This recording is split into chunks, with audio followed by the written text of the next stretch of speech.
How do you come? How do you deal with when you have parents who have separated? What does it go on in the child's mind? Are you the only child? No, yaar, I have a younger brother. Okay. I think because I have friends with separated parents, and I know of other people in general who have had parents that are separated or divorced. And man, each kid interprets it very differently.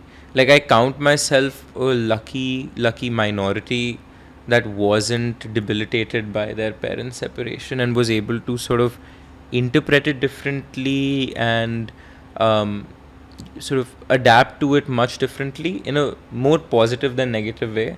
And I really think it's just happenstance and luck that I was able to process it that way, because I have, friends of single, separated parents or single mother households where that lack of a father figure or a lack of a mother figure has really crippled them in their social life in their 20s and 30s and 40s. So what goes on in a child's mind is really sort of unique to that particular child, and unique to how the parents have then dealt with the separation. But So how did you deal with it? And you can absolutely choose to Sure, not sure. answer the question, but No, you no. can absolutely go as much deep as you can. How did I choose to deal with it? I say this often to my friends. पता नहीं क्यों यार बताऊँ, I think my high school breakup was tougher than my parents separating. For some reason, I was able to emotionally lock their relationship just away. Like, I didn't emotionally participate in it at all. I've never talked about this publicly, but I was able to somehow just pack it up and not think about it. And for the longest time, I was like, damn, मैं इतना emotionally strong as a kid, I was self-talk. And then my first breakup happened. And oh my god, it was the toughest thing I've ever been through as a kid. And I realized that it's not that I'm emotionally this sigma male that can put through anything. It's just somehow that 10-12-year-old Aryaan was able to process the separation differently.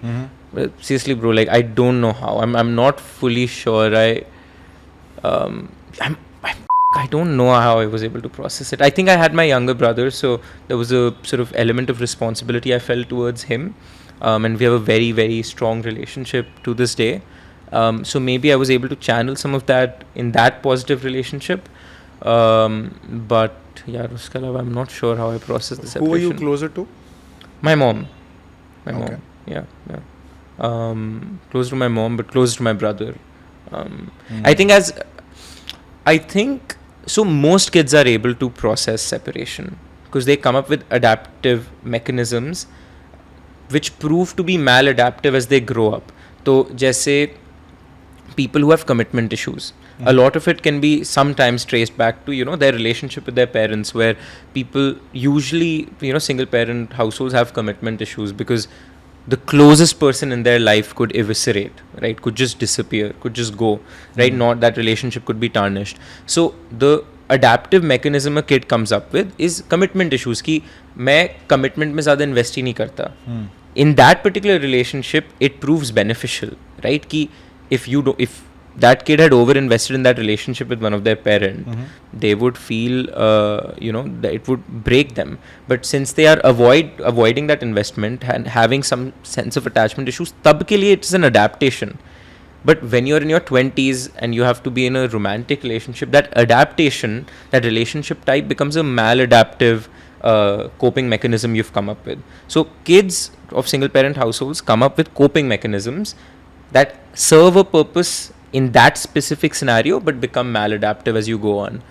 I think, advantage in my 20s has been that I've been able to understand those those coping mechanisms and see it for what they are and not emulate that in all the other relationships I have.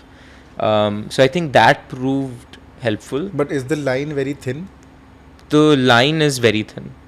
Because it's very tough to detect what's a coping mechanism that you have inbuilt People who sort of, and this is one example, and I'm not a psychologist or whatever, but it's just personal experience and a bit of reading about it. But people who have, who have attachment issues, it can often be traced back to their childhood, and the reason is because attachment issues aren't like most things that we develop tend to be advantageous at a certain point, वरना वो tendencies हम में आती नहीं.